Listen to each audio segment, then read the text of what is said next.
Title: Every Learner Everywhere. Welcome to the Every Learner Everywhere Strategies for Success webinar series for 2024. It's a pleasure to have you with us today. My name is Norma Hollebeck, and I'm the Senior Manager for Network Programs and Services with Every Learner Everywhere. Before I introduce our panelist and moderator, I'd like to give you just a little bit of information about Every Learner Everywhere and the mission of our network. Every Learner Everywhere is a collaboration of higher education organizations with the expertise in evaluating, implementing, scaling, and measuring the efficacy of digital learning and its integration into pedagogical practice. Every Learner Everywhere is sponsored by the Bill and Melinda Gates Foundation, and here at Every Learner, we work with colleges and universities to build capacity among faculty and instructional support staff to improve student outcomes with digital learning.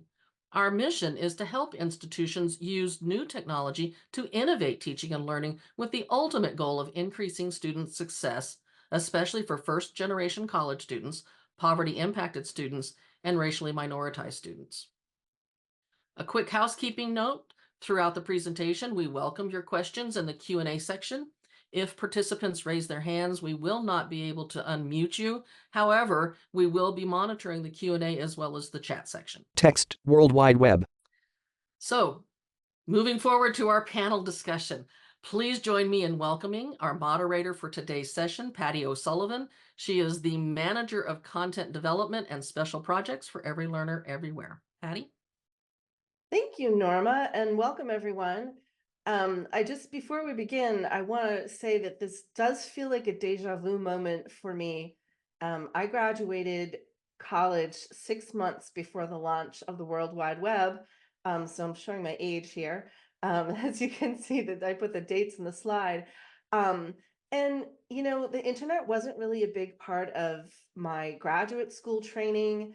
And I just remember starting work, being issued an email and not being told how to use it, and really kind of freaking out. And I feel like we're at that moment with generative AI going public and all of its applications to the educational and workspaces.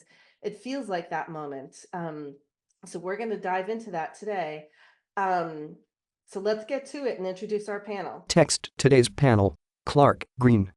All right, so Miriam, I'm going to have you go first and introduce yourself, followed by Izzy and then Jenna. Alrighty, I'm Miriam Clark. I'm a pharmacy student at Ole Miss. I'm a pharmacy major and I'm a freshman, and I'm really excited to be here. Great. Izzy? Hi, my name is Isabella. I am also at Ole Miss. I am a business major, and I am also very excited to be here and hear what everybody has to say. Welcome. All right, Jenna. Hi, everyone. I'm Jenna. I attend Sam Houston State University. I'm majoring in education right now, and I'm also a first-gen student. Timestamp. Awesome. Well, welcome all of you. Thank you so much for taking time out of your busy semester to be with us. I'm going to start with you, Miriam. Do you use AI for academic purposes? And if so, how? Talk to us about that. I use AI specifically in my writing courses. My teacher actually introduced us to several resources that we could use, like Perplexity AI and Grammarly and Hemingway. And she was really good at explaining how to use them. And I use Perplexity for like finding sources for writings and stuff because I spend way too much time on the internet, Google Scholar, looking for academic articles that I can trust and like cite in my papers. And Perplexity cuts down on so much time that I could be spending writing and like managing my drafts. That's really useful. Grammarly, of course, I use for grammar and making sure that all the technical aspects are correct because a paper can be great, and if it has terrible grammar, it's a big no-no. And then Hemingway is another resource that I use alongside Elicit. And Hemingway basically helps you with phrasing certain paragraphs that you think could have better structure or things like that. And Elicit is really good at summarizing things and getting clear cut to the point. So I use that to help me narrow down and cut down fluff. So all these resources are really great and they're free on the internet. You can pay for subscriptions, but I use the free version. So that's how I use it. I mainly use it for writing. I don't really use it for math or other things like that, just because those are a lot more involved in the learning technique. But I feel like AI usage in writing can be really helpful. Great. Jenna, do you want to add anything to that? Do you use AI?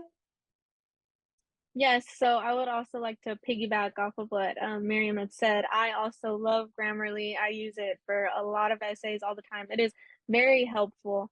But unlike her situation, I was not introduced to it like from one of my teachers in the past or professors now. I kind of just went looking on my own for help, and Grammarly was a great resource for me. Awesome. What about you, Izzy? 4 panelists on a call. So it's pretty much the same situation as Miriam. I was introduced by my professor last semester to Perplexity, Elicit, Grammarly. I've kind of known for that for several years.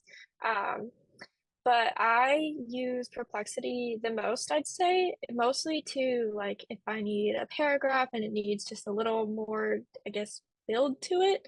I can kind of expand my paragraphs through there. Um, I the fluff too. I use that to get rid of like extra words that I don't need or even sentences that I don't need. And then the sources too. Those it's hard to find sources on things like Chat GPT because they will completely just, make up sources versus Perplexity. That's you can find academic articles and all of that on there as well. Great. Yeah, I love that about Perplexity too. Well, Izzy, let's stick with you for a second because you did mention that you'd received guidance on AI. A participant adjusts her hair. Do you, outside of, because you said you were introduced to AI through your writing class, has your institution or any of your other instructors given you any kind of guidance about AI, like in terms of policy or what's out there that would be useful in that particular discipline?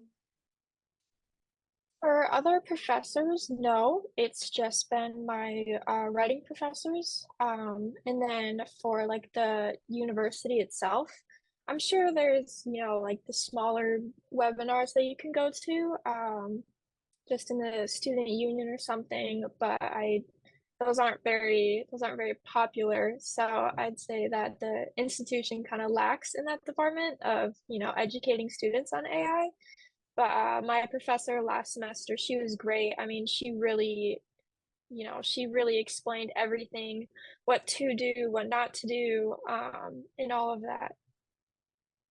Great. What about you, Miriam? Because you mentioned that too, that you were introduced to AI through your writing classes, but have any of your other instructors talked about AI? Not currently. Most of my other subjects are STEM related, so they're science classes, chemistry classes.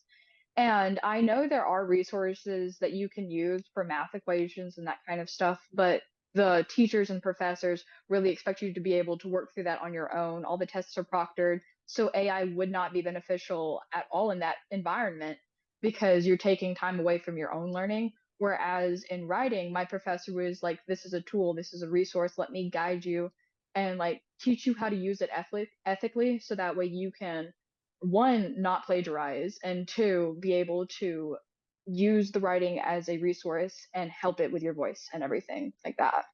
So that was useful. And otherwise I really wouldn't have looked into writing with AI if she hadn't brought it up because that never would have crossed my mind. So I'd say that was nice. Interesting. All right.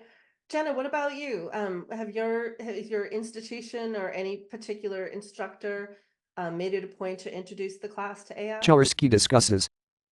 So in my experience, I feel like they have not guided me and all my other fellow students or everyone else in the class. They don't really guide us and tell us, how it can be used or give us other, tools that we can use, but they do mention like, you can use Grammarly, you can use this, you can use that. They do introduce it, but I feel like they do not guide you on how to use it. It's kind of I feel like also since AI it's becoming more new to a lot of people, some of my professors, they don't know how to use it, they're not familiar with it, so they just kind of mention to you, if you know this, go ahead with it and use it to help you, and if not, you know, do it on your own. Yeah, we're all learning together, aren't we? Jaworski touches her eye. So and I'm going to pivot to you, Izzy. My next question was going to ask you if you felt your institutions were adequately preparing you to live and work in a world with AI, but it sounds like you all would say no at this point anyway. So I'm going to change the question. Izzy, what do you think your institution or your professors could be doing to help prepare you to work in a world dominated by AI? That's a great question. So I think everybody needs to be educated on AI. I just think they need to, I guess, explain more how to, not rely so much on the technology. Just use it as, a tool, not writing an entire Clark essay. listens Or, intently. like, for example, a few weeks back, I was told I should use AI to write like a thesis statement. And next to this thesis statement, I just have to write that it was written by AI. I think that shouldn't be encouraged because you should be able to figure that out on your own. And that's where it comes into, like, in the future in work, you should be able to do this stuff on your own. That's usually what you're getting paid to do.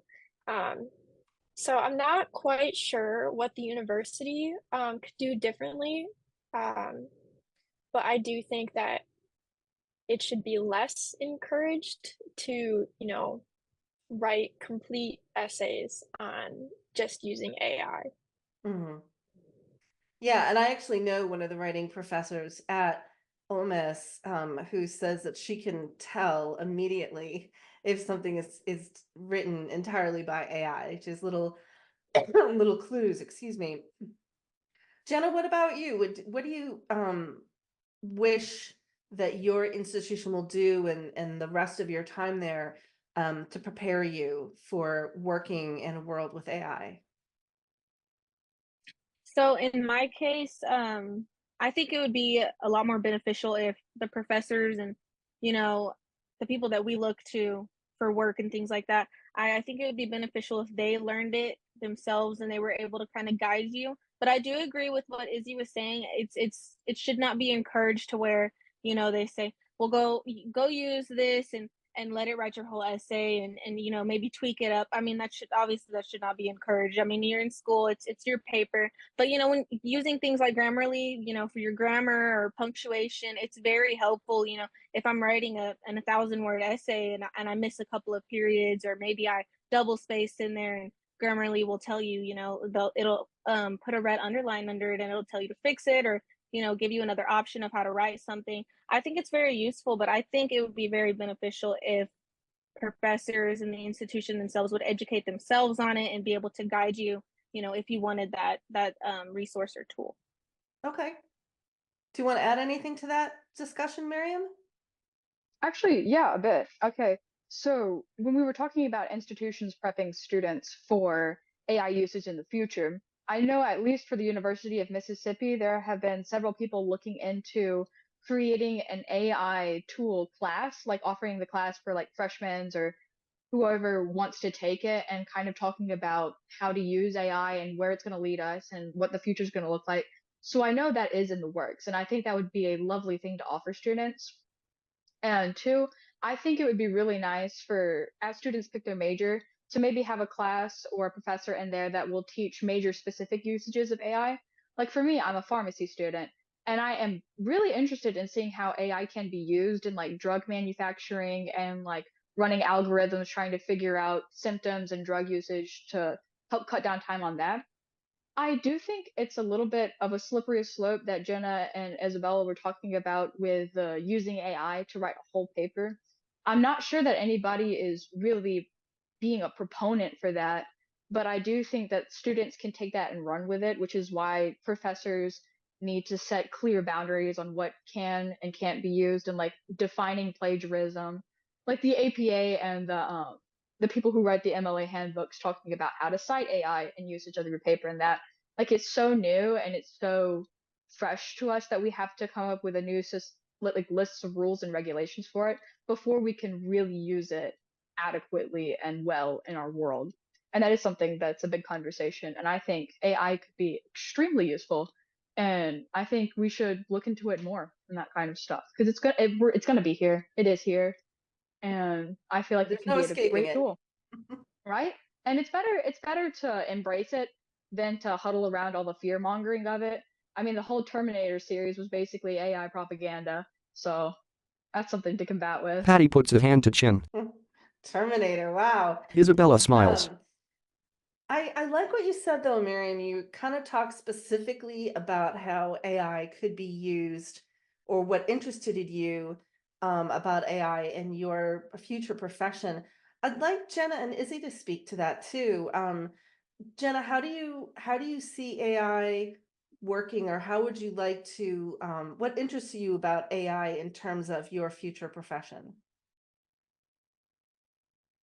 So I think it's a really great tool, all in all. I mean, if you need backup, there's a resource that you can have. If no one around you knows, how to do something specific, you can refer to it.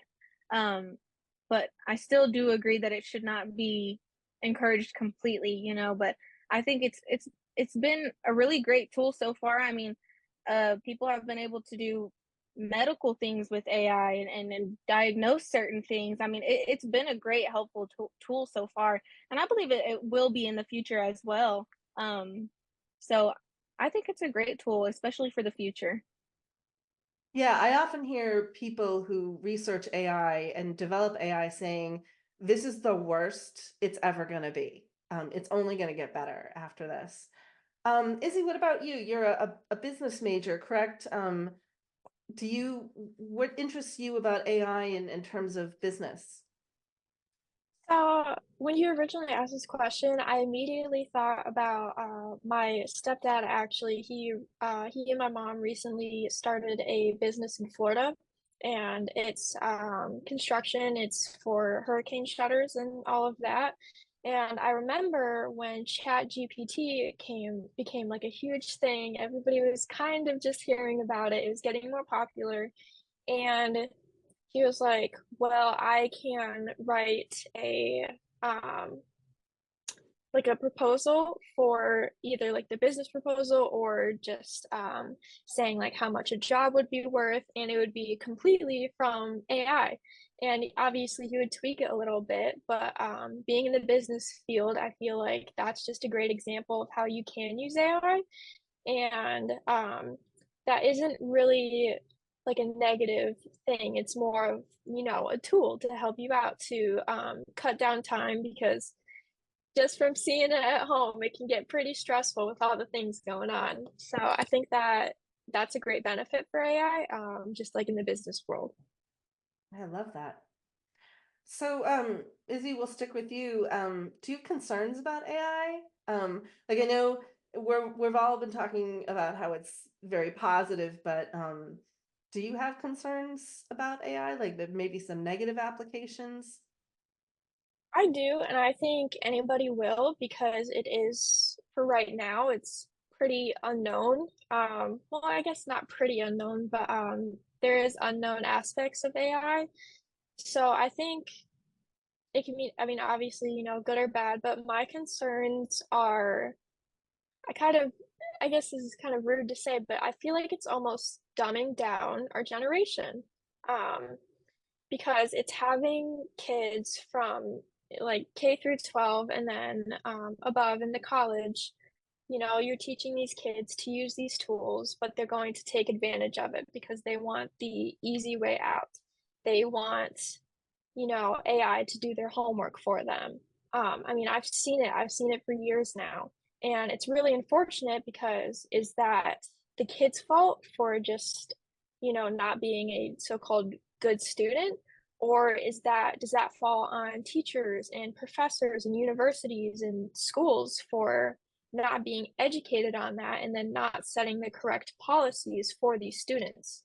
Um, for example, I know an attorney, and he said that um, one of the kids that was in an internship, he completely wrote something for a specific case, and it was all AI, and AI made something up, and this was for a really, really important case.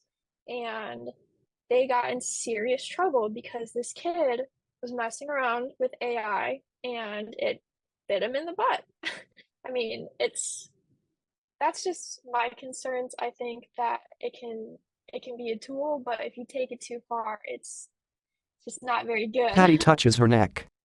So in that particular case, the intern didn't check sources, the intern didn't like I'm just thinking like that's a situation depending on what the issue was, the case could have been thrown out, right? I mean, is that Exactly. yeah, that I Yep. really had not thought about that. That is kind of scary. Yeah, and that can be with any profession too. It's not just, that specific example. It can be really anything. Miriam, do you have concerns about AI? Okay, so I don't have any big concerns about AI just because I feel, okay, I'm trying to think of the correct way to word this. I don't have You're really not major thinking concern. that the Terminator is coming back, right? Like that was a joke, Yeah, right? obviously. I don't think that Arnold Schwarzenegger is gonna come and kill me from the future, Patty but drinks from a silver can. I'm rather more excited for it than having any major concerns. My biggest concern is probably the lack of effort that students will put into things if the easy route is given to them, kind of like Isabella said. Like, for example, in writing, students might lose their voice. Like, a really big thing in writing is being able to have your own voice and your own way that you word things and portray information. And AI is so systematic and in that way that it really sucks all the humanity out of it. And so that's like one of my bigger concerns, I guess I would say, is that students who aren't trained to use it properly will take the easy way out, like Isabella said. And that comes down to more of a character issue than anything else.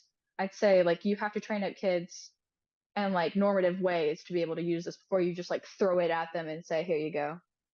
So I think that's fascinating, the idea of, it could be used to help students find their voice, but it could also have the opposite effect, if you're using it so young that you never develop your voice. That's really interesting. What do you think, Jenna? What do you have any concerns? Jaworski discusses. So yes, what y'all were saying about kind of either finding the voice, maybe if it helps you, or kind Isabella of, nods slowly. losing it or not having one or being able to put something in your own words. Um, Another way that I like to think about that, and not so much academically, the use of AI, but in other words, I mean, I don't know if y'all are familiar with it, but Snapchat came out with its own little AI thing, and it's like a little buddy that you can text. And to me, like, my concerns with that is like, our generation, we are very technology savvy. I mean, we are always on computers, always on phones, and that's what we run to. And it's been a concern in the past. You've heard people talk about, the lack of human interaction that we're having.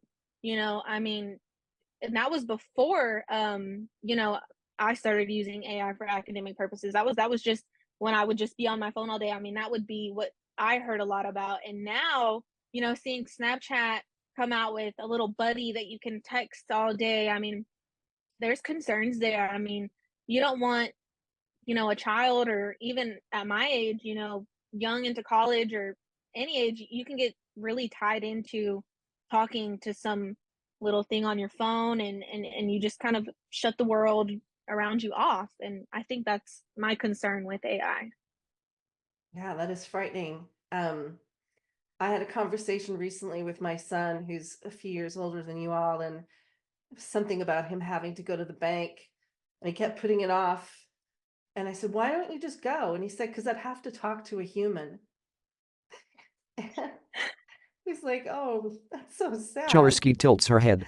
Um, all right, I'm gonna go to some of the questions from our audience because they're rolling in here. Jaworski nods. This first one, have any of you ever been asked to write a response to what AI has generated and to critically analyze the AI results?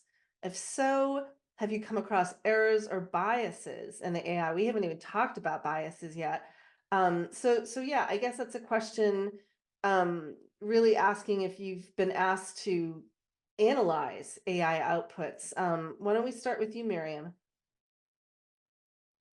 I haven't, for any academic reason, had to analyze AI responses and everything, but in my limited usage of AI conversationally and talking to AI and seeing what it says, it is interesting to think about the bias and what it's propagating because, I mean, everybody has their own different worldviews, right? And AI is a generative learning tool that like kind of takes everything from this big pool and generates that. Like it doesn't write its own stuff, just as fast as what other people have said. And so I think depending, I'm just extrapolating here. I have not seen this myself. I think depending on which AI source you're using, certain biases might up that may not be helpful in like long-term societal things and like your learning path. So I think that is something that I hadn't thought about that we definitely need to look into more. But I think that sounds like a fun exercise, responding to an AI prompt and seeing if you can pick it apart and do it better. Text Jaworski. I like that. Izzy, have you ever been asked to do that? So yes, actually, my first week this semester, it's syllabus week. There isn't much to do, but we had this exercise of we had either like a phrase or a website, and then we would put it into different sorts of AI. One of them being Perplexity. I can't quite remember which other ones we had used, but it came up with like the sources and some of them were biased. I mean, not all of them, but there was a little bit of bias in each of them. So, um, I thought that that was a really cool thing to do just because you can see what each AI will come up for like a certain phrase, like I had said. Um, so yeah. Okay. What about you, Jenna? So I have not had anyone ask me to kind of pick apart a response that AI has given me back, but I do agree with Miriam, and I think it would be a really fun activity because you do see bias, whenever if you use a different AI tool versus another, you will see biases just like we were talking about. So I think it would be really cool to look at that and kind of try to pick it apart and see maybe why, or even if it just goes forth towards that company and how they do and how they run certain things. I mean, it would be really really a cool thing to look at. So I want to go back to something that you mentioned, Miriam, that your institution, University of Mississippi, is developing a course for general use of AI for students. I think it's really important for us to be able to look under the hood. You know, you've all talked about bias and how it's there and you can recognize it, but we haven't really talked about the training sets that these different AI tools are using, because you know that like I go to Perplexity for this, I go to ChatGPT for this, I go to Gemini for this, and we kind of can see the differences, but we're not really looking under the hood. Like we're not, and it's not, I know that for my own work, I've been trying to figure out what are the training sets for each of these tools. And some companies are really upfront about that. Um, and others are kind of cagey about it. So is this something that and I know Jenna, you haven't gotten a lot of guidance on this, so maybe this is a question for Miriam and Izzy. Did you talk about the training sets or data sets for AI in your writing classes, like the differences between the tools? We didn't talk about the training sets. It was more just like a how-to.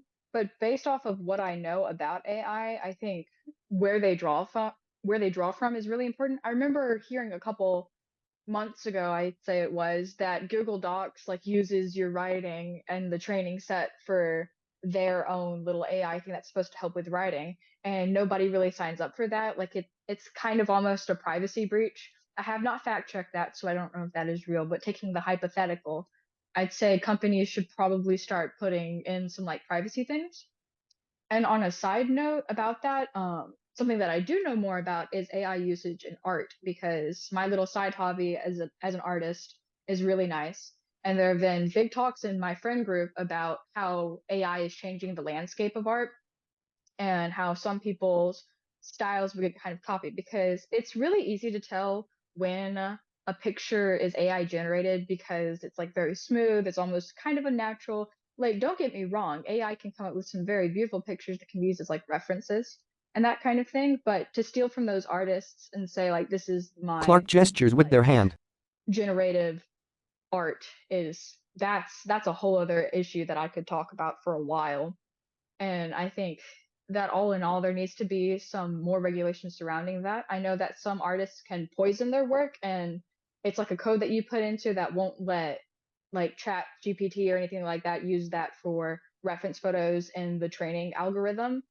And I think going on with that, there should be some more restrictions because that's kind of strange to have just your work being used. Well, so that's interesting. That gets us to another question. Um, do students want to learn to use AI to do things or real hard soft skills for career development? So I'm also thinking, Miriam, how you mentioned using AI as a hobby. And I don't want to forget the last question either, but Izzy, do you use AI outside of academics? Like, have you just played around with it for Name, fun? Patty O'Sullivan. I haven't really.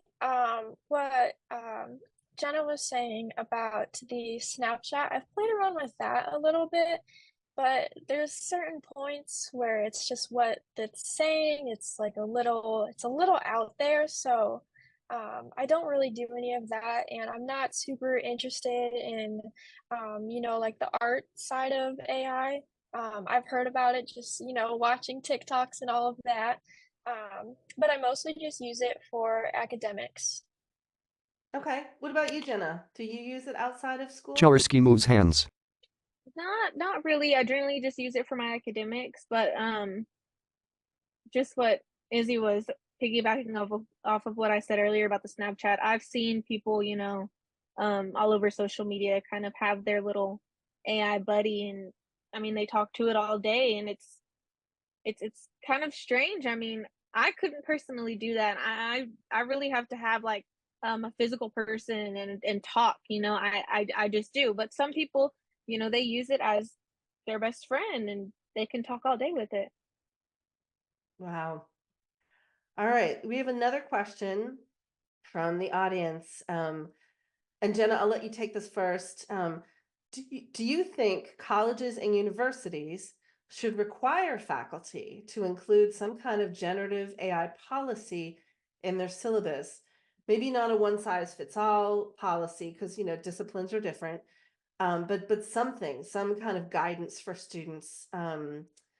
Even if the university provides 3 or 4 choices of policy statements to pick from, like, so I guess this is really a question about, Patty gestures.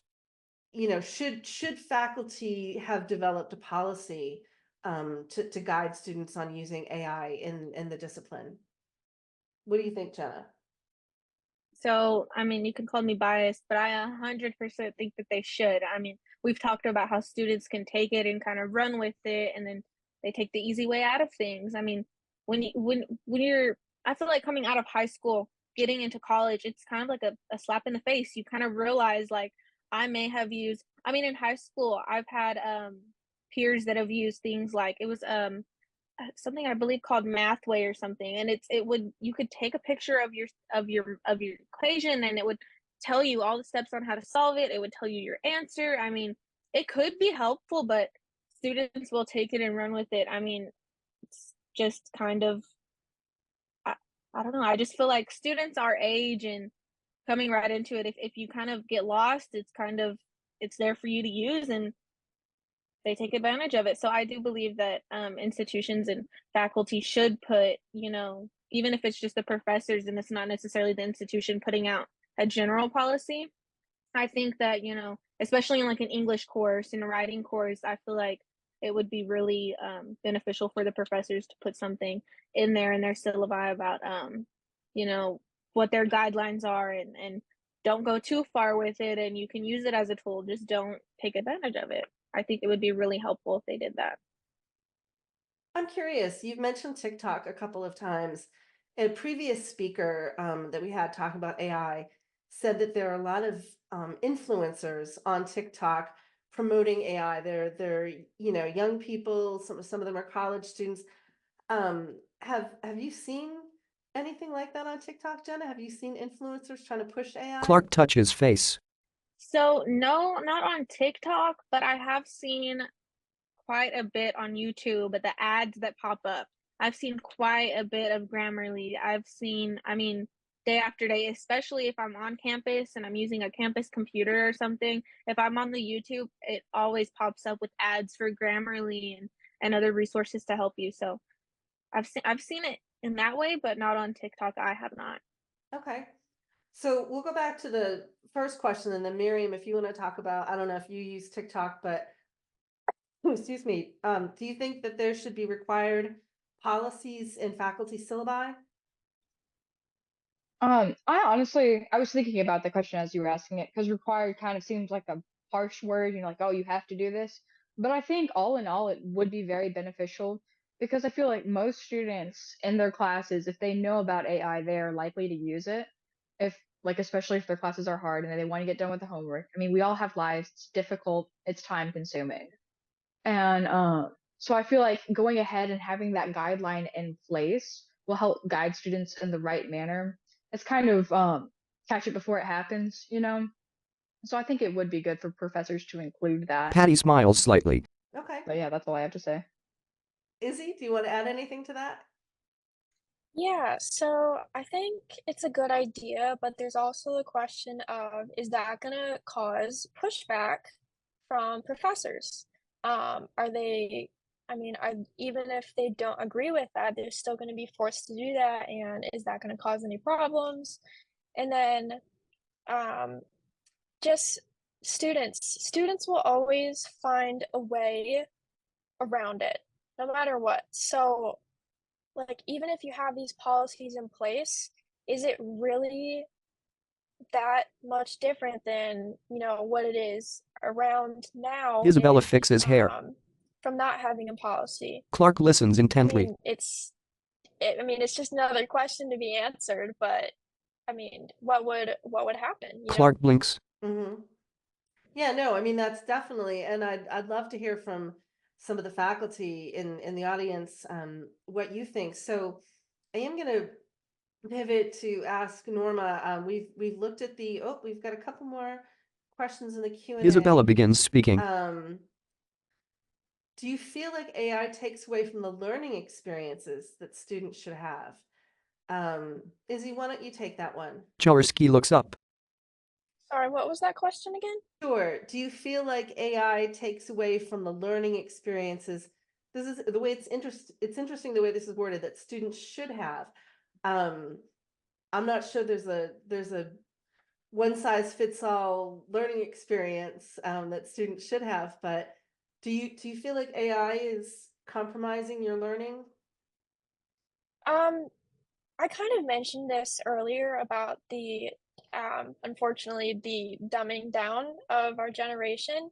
Um, Me personally, I feel like I could have a better education, um, if AI wasn't involved.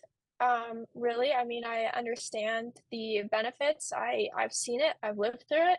Um, but at the same time, I guess you could call me old fashioned. I'd much rather have, human interaction and learn from my professors, and learn from my peers instead of, I guess like learning from AI. Um, and that's not just, AI gives me a lesson. It's more, I guess you use AI to, um, like, for example, for math, they say, you need to practice, practice, practice to get better at it. Now, if you add AI and it gives you like a shortcut, is that really beneficial to you learning math? Like Mathway, I've used that before. I mean, to be honest, I've used it to get through an entire assignment when I was in high school just to be done with it. Um, so unfortunately, I don't think I do think that AI is not the greatest for my education, me personally. Okay. Miriam, do you have anything to add to that? Text 2024. I do. Okay. So I understand what you're saying about not being beneficial to your education, because it seemed like a good fix for just getting something done out of the way. And I think that that's an interesting conversation to have about AI because it like I feel the biggest benefit of AI is being able to cut down time that you're spending doing things. It's supposed to make everything a little bit more efficient. And if people are using that, so be it. They're going to get to that proctored test and they're going to fail. And hopefully, what they'll learn is that, hey, I do need to sit down and practice. And maybe that'll be kind of a wake up call. So it's not like you can skate by your entire life relying on AI. It just kind of comes down to like you facing your trial and being like, oh man, I messed up. Let me do this differently. And how can I better use this? And I think, hold on a second. What was the question again? Do you think AI is somehow compromising your learning My experience? learning experience. Yes. Okay. Yeah. I really don't think it is. Like if I'm busy for a week and I have a huge math assignment due and I'm just like, oh man, I need to go ahead and get this done. I might use AI to be like, how do I do this? And learn it that way, especially if I didn't get my notes in class or I was slacking off. But I'm still gonna have to go back and learn it myself, like if that makes sense. So it's like kind of like a band-aid, and then you go back through and you actually do the work.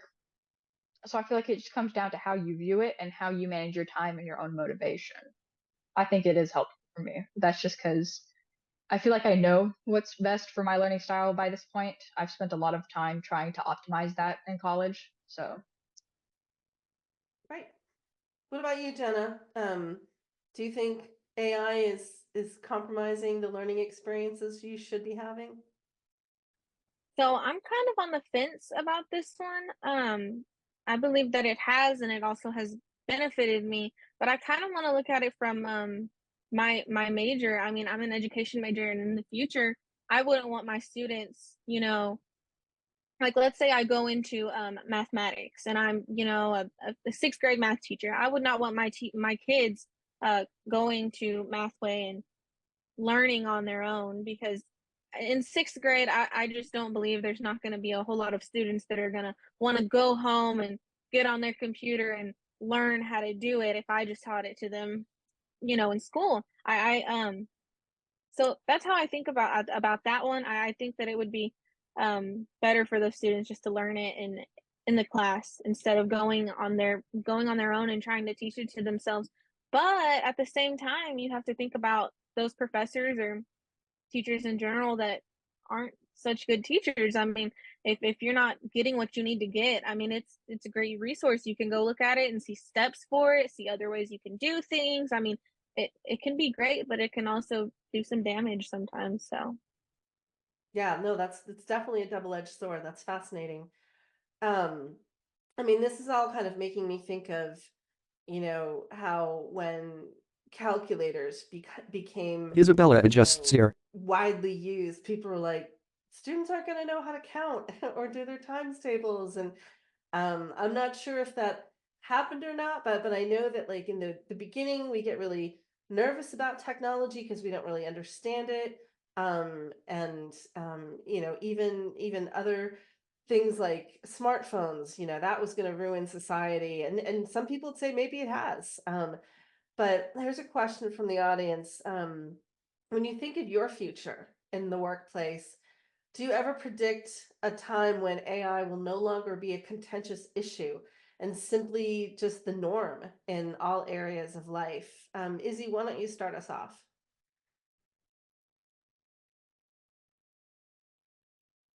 My fire alarm might go off in a minute here. I'm so sorry. Do you mind repeating that question? They just Not, had an announcement go off.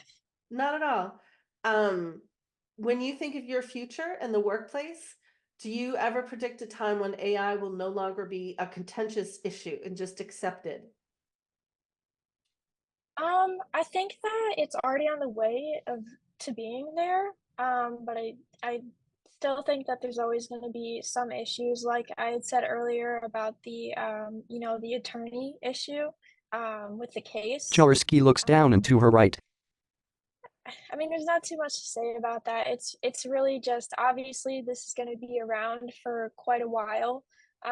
It's just how everybody takes it and whether or not they apply that to, their daily lives, their work in like the responsible, correct way, or if it just gets taken advantage of or moves in the wrong direction.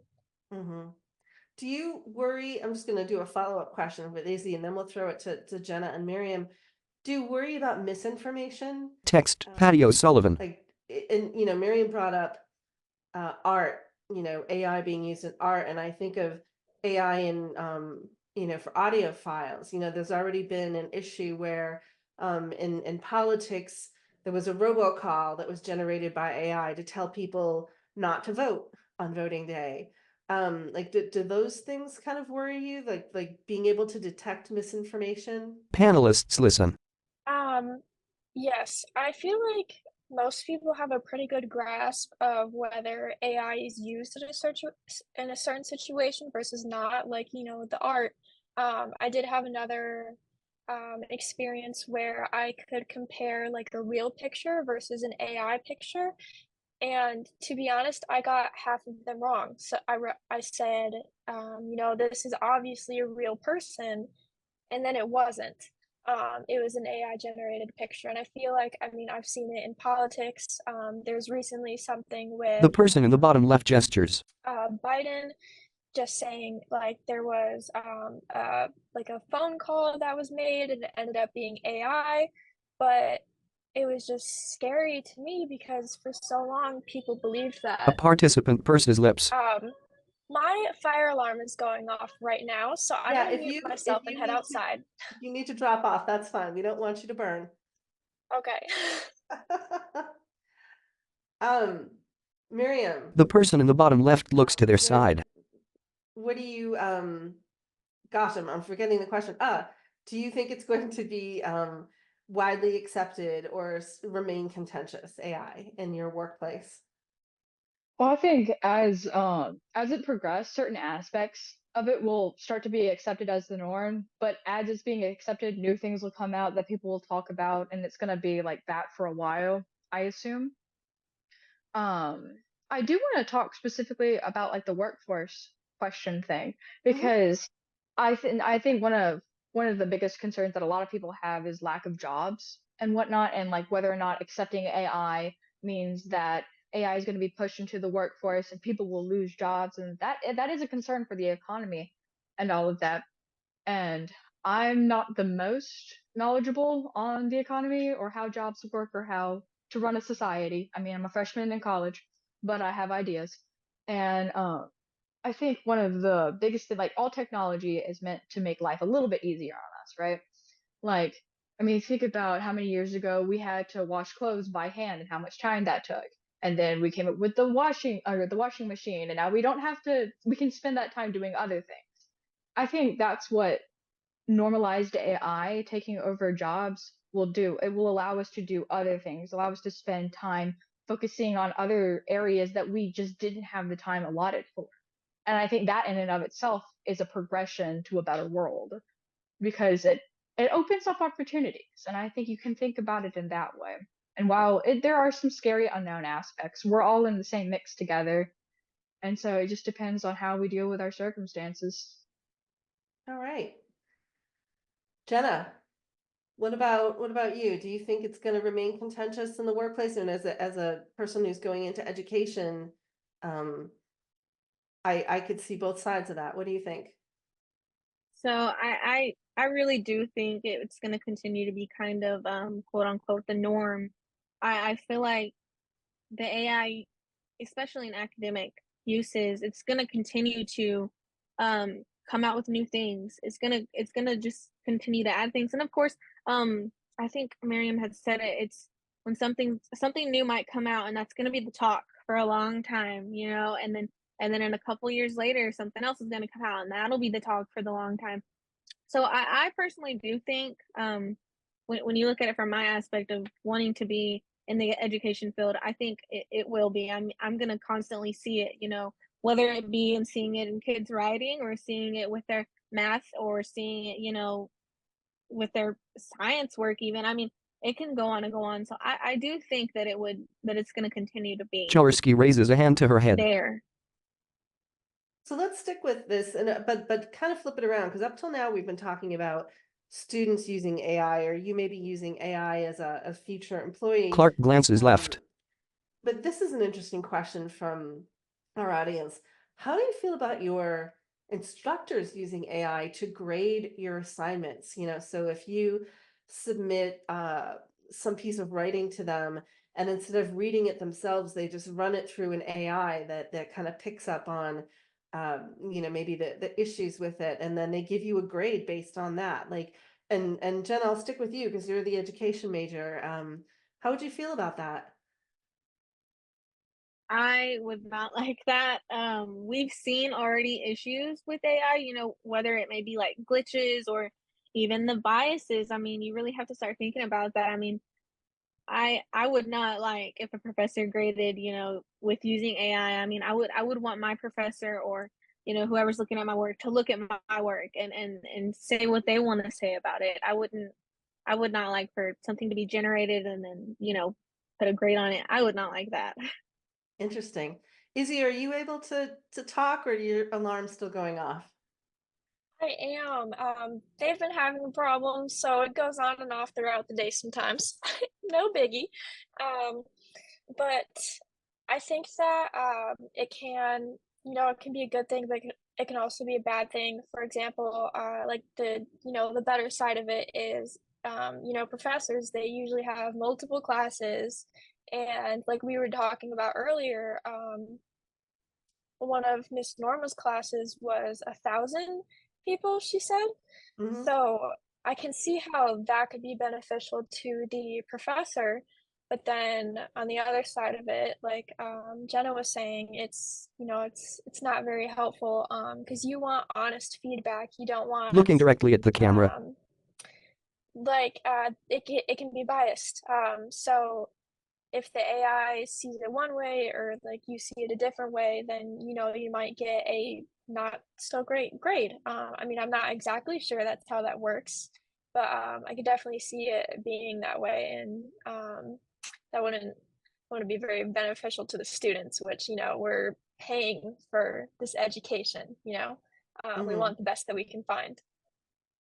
I want you to know, Izzy, that I also took, it was some online quiz, I think from the Washington Post. Can you recognize the fake image? And not only did I got them all wrong, and all the ones that I thought were real people were all fake, and all the fake ones I thought were real. So I'm horrible at the images. But Miriam, how would you feel about professors using AI to grade your assignments? Well, it already kind of happens in my chemistry and bio labs because the TAs will use Stimble or LabFlow, and in that, when you're doing your post labs or your pre labs, it's graded by an AI, and there are paragraph responses and multiple choice and things like that. And it's understandable for the multiple choice for the AI to grade those because it's either correct or it's incorrect. And where it gets dicey is when it gets to the paragraph. Usually in the paragraph structure, there are certain keywords that the system is looking for, and if you say those things, you get the answer correct. But my TA still have to go back and read the entire thing and give out the correct points because it's in the initial stages of that. It's not in beta, but it's still new. And so they're still having to go through and put in that manual effort. But I kind of understand for certain aspects like that when you have so many students and so like that would take so much time out of your day to grade and sit down. I can understand where AI can be used in that. However, when it comes to more of the philosophical and abstract things, like if you're writing a paper, like a history paper, a philosophy paper, whatever, something where you're really getting down to human critical thinking and that kind of stuff, a person's going to have to grade that. AI is not going to be able to tell you whether or not you did that correct or incorrect because it's subjective. Right. So, Like, I think we might have time for one more question. Norma, are there any questions in the chat that we haven't gotten to? There are a lot. I've tried to move them over into the questions for you. There is one. Do you feel like AI makes it more difficult to show your skills as a student? Or put differently, is it easier for everyone to shine using AI? Oh, well, I want to start with Miriam on this one because you were the one who brought up earlier loss of voice. And as an artist too, maybe you could speak to loss of style or maybe, I don't know, maybe it works both ways, but what do you think, Miriam? So the question was whether or not it makes every student shine or makes every student not do so well. Was that the question? It was Norma, it was helps them shine or That you don't get to show your skills as a student, your individuality and your skills. Okay. Well, I mean, I think if everybody is using AI, there's going to be a lack of individuality because they're all using the same AI. It's going to come through like that. And so in that sense, it would be damaging to the students' potential and showing off their skills. Hmm, that's kind of a difficult question to answer because I feel like the students who are going to shine aren't typically going to use AI because they have these ideas that they want to espouse. They have stuff they want to get out into the world. And I guess I could take it through the art route. I've seen a lot of people trying to redraw AI art, and sometimes it just doesn't work. Like you have an AI posted picture, and somebody's like, I'm going to draw this better. I'm going to give it human characteristics to make it pop and really shine. And it looks basically the exact same, just like the texture is a little bit different. And so that's difficult when it comes to showing your technique and your skill when it comes to art. And that's over in the digital art domain. Traditional art is so far not as touched by that. It's more of a hot topic in terms of graphic design. Like if people are designing logos and things like that that are eye catching, is there something that's lost if an AI does that? That's where that's going, and I think that's where the conversation could lead. So I think it depends on what field you're in and how you're using it. Like for students specifically, I don't really see how it would make too much of a difference because people are still going to want to create art and want to write their own papers and show their own ideas, even if AI is available. I would love for everyone to be able to answer this question, but we are coming at the top of the hour, so I'm going to hand it back to Norma to share some information with us. Slide text, Norma Halebicki. Thank you, Patty. This was a wonderful conversation. The chat has been just exploding with all sorts of conversation, and I wish we could really continue this, but we all have time constraints. I would like to thank our 3 students for taking time out of their Friday to spend with us and share their thoughts. As faculty and academic administrators, we really do need to hear from the students so that we can take that student voice back into our policymaking and into our processes so that we do keep the students at the center of our learning experiences. So thank the 3 of you, Jenna, Bella, Izzy, and Miriam. Thank you so much for your time and your sharing your thoughts with us. And Patty, thank you for moderating this whole conversation, which could go on for hours. I would like to ask our audience to take just a few minutes out of your schedule today, if you can, to complete our survey for today's presentation using the link that's going to be popped into the chat for you. If you don't have time because you've got something else going on immediately after, don't worry. We will send you the link to the survey in a follow-through email. Probably tomorrow is when you'll get it. You'll also get the link to the Strategies for Success 2024 playlist, which will also contain the video from today's discussion. So we encourage you to do that, but please give us the survey results if you can. We really do benefit from those as part of our continuous improvement cycle. Title, Putting Equity. We also invite you to our upcoming webinar series that we are sponsoring along with our partners at Achieving the Dream. It's called Putting Equity into Practice. It is on Thursdays at 2 p.m. Eastern, 11 a.m. Pacific time, March 14th through April 4th. There's 4 of the webinars in this series based on some strategy guides that were just published. Registration is now open on our website. So head over to our website to see about registering for that if you've got the time. Register if you don't have the time anyway, because we will also post the recordings of those on our website once they're done. And finally, we encourage you to visit our website, not just for the recordings from these various webinars, but also to our resources page. All of our resources are free to read online, or you may download them and share with others in your department or at your institution. So With that said, I would love to thank our panelists and our moderator for such an engaging and exciting conversation today.